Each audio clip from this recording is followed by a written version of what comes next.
हाय hi everyone. Basically अभी हुआ यूँ कि एक मैंने टैटू किया है और ये टैटू एक भैया थे, उन्होंने अपने बॉडी पे कराया था अपने गर्लफ्रेंड का। तो मुझे लगा कि उनकी शादी होने वाली है, वो बातें ऐसे करी थी, मतलब कर रहे थे आपस में लोग। बट पता चला भैया की शादी किसी और से हो रही है और वो भी 10 दिन बाद शादी है। एंड भैया उस गर्लफ्रेंड का नाम लिखवा रहे हैं जिससे वो शादी नहीं करने वाले हैं। एंड वो गर्लफ्रेंड को जानती है उनकी। और उसी मोमेंट में भैया टैटू के दौरान अपना फ़ोन देते कि लो मेरा फ़ोन अब से लो। और वो देखती है मैसेज कि जिनसे शादी होने वाली उनकी मैसेज आई हुई है, और वो देख के वो चली जाती हैं। और भैया का टैटू आधा होता है और भैया भी चले गए। मैं सोच रहा हूँ ये क्या हो रहा है, वाई। मेन मेन कई बार कुछ ऐसे लोग भी होते हैं, मतलब भैया को पता है कि उनकी शादी किसी और से हो रही है ठीक 10 दिन बाद, उसके बावजूद भी वो पहले जिनसे प्यार करते हैं उनका टैटू कराना है बॉडी पे। ये साफ इंडिकेट करता है कि वो इंसान बहुत प्यार करता है अपनी गर्लफ्रेंड से जिनसे शादी नहीं हो पा रही है। और मैंने भैया से पूछा कि आप इनका टैटू क्यों करा रहा है जिनसे अब शादी नहीं होने वाला है, ये गर्लफ्रेंड आपकी और 10 दिन बाद किसी और से आपका शादी हो रहा है। देन भैया बोले कि मैं बहुत तैयार हूँ, मैं खुद चाहता हूँ शादी में गर्लफ्रेंड से करूँ। मैं उसके भाई से 2 बार बात किया बट वो मुझसे बात ही नहीं करना चाहते, उसके घर वाले मुझसे बात नहीं करना चाहते हैं। मैं पूरा अपना एफर्ट मार रहा हूँ बट मैं क्या करूँ। मैं बोला आप खुश हैं कि और शादी हो रहा है? बोले नहीं। कैसे सोसाइटी हमारी है जब इंसान किसी को प्यार करता शादी नहीं कर पा रहा है। आई डू बिलीव कि आप ऐसा कुछ भी मत करो जिससे आपके माता पिता को नुकसान हो या उनके सम्मान को ठेस पहुंचे। लेकिन आप एक तरीके से अगर आप चीज़ें करते हो तो ठीक है, लेकिन एक पेरेंट को समझना चाहिए बच्चों के प्रति कि उनकी क्या चाह है, वो क्या करना चाह रहे हैं।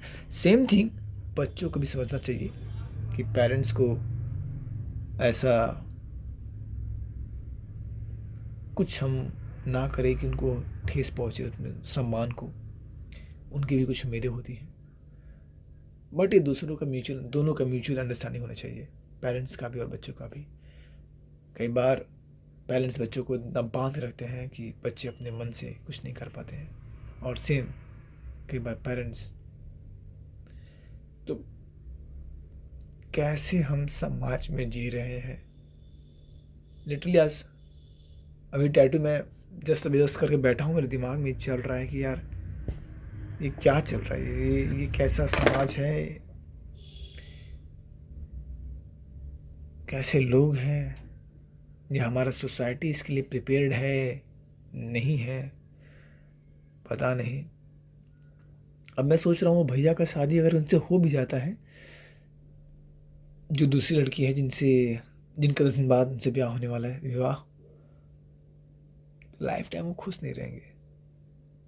फिर क्या मतलब शादी करने का। शादी बस एक समझौता नहीं है, एक फिजिकल रिलेशन नहीं है, म्यूचुअल अंडरस्टैंडिंग होता है, मेंटली अंडरस्टैंडिंग होता है, एक दूसरे को म्यूचुअल सपोर्ट करना होता है। वो इंसान अंदर से हारा हुआ है, दुखी है, किसी और को प्यार कर रहा है और दूसरी शादी करने जा रहा है, वो क्या खुश रहेगा और क्या खुश रखेगा सामने वाले इंसान को। ऐसे में वो पेरेंट्स से बातें करें बट वो बोल रहे मैंने पेरेंट्स से बात किया, बट पेरेंट्स समझ नहीं पा रही है। कैसी पेरेंट्स हैं, क्या वो अपने बच्चों के खुशी को नहीं देख पा रहे हैं?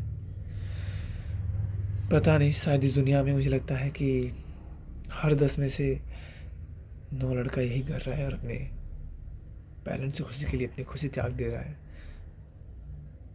पता नहीं, हालांकि मैंने ऐसा कभी देखा नहीं है, लेकिन आज आँख के सामने जब देखा तो मेरा एकदम दिमाग घूम गया।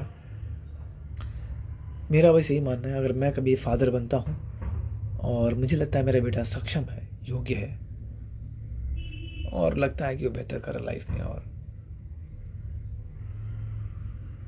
एक सही तरीके से और किसी और से विवाह करना चाहता है, करे, लेकिन सामने वाले इंसान का ख्याल रखे। ये नहीं कि बस उसे छोड़ दे। मेरा मानना है विवाह उसी से करो जिसके साथ आपका म्यूचुअली अंडरस्टैंडिंग हो, जिसमें आप दोनों की ग्रोथ हो, साथ में ग्रोथ हो। मान लो कि आप एक आर्टिस्ट बनना चाह रहे हो तो आपको हेल्प करे आपको ग्रो करने में, और आप भी उसको हेल्प करो आप, ये म्यूचुअल ग्रोथ होता है। तब विवाह करो ना करो क्या फ़र्क पड़ता है, दोस्त भी नहीं कर सकते हैं, बट विवाह में क्या होता है कि एक अलग सा और रिश्ता ही होता है उसमें, वो बहुत ही शुद्ध चीज़ है साईं विवाह। बाबा स्तुति। इस स्तुति से साईं एलेक्सा बाबा प्रसन्न। स्टॉप। आज के इस इंसिडेंट ने मुझे हिला के रख दिया है। मैं सोच रहा हूँ कि यार भैया को पता है कि उनकी शादी किसी और से हो रही है, और उसके बावजूद भी और किसी और का अपने नाम करवा रहे हैं। और वो जो गर्लफ्रेंड है जिनका नाम करवा रहे थे, उन्होंने मैसेज देख लिया उनका, जिनसे शादी हो रही है उनका, बस रील देख लिया, उन्होंने रील सेंड किया, उस पर इन्होंने रिप्लाई किया है, और वो देख करके नाराज़ होकर चली गई, आधे पर ही बीच में चली गई। और भैया भी टैटू पूरा करवा नहीं पाए, आधे भी हैं, और भैया भी गए हैं ढूंढने उनको। और यहाँ मैं मशीन लेके बैठा हुआ हूँ, पिछले आधे घंटे से वेट कर रहा हूँ। भैया सब सामान लेके जा चुके हैं, और मेरे दिमाग में बस चल रहा मैं क्या बोलूँ। भैया जल्दबाजी में पेमेंट करके चले गए, बट मेरे मन में बहुत सारा सवाल छोड़ कर चले गए, समाज के प्रति, आदमी औरत सभी के प्रति, पेरेंट्स के प्रति, बच्चों के प्रति। खैर, आज मैंने इस दुनिया का एक अलग ही अध्याय देखा, जिसको देख करके मन अशांत है पूरी तरह। क्या सोसाइटी।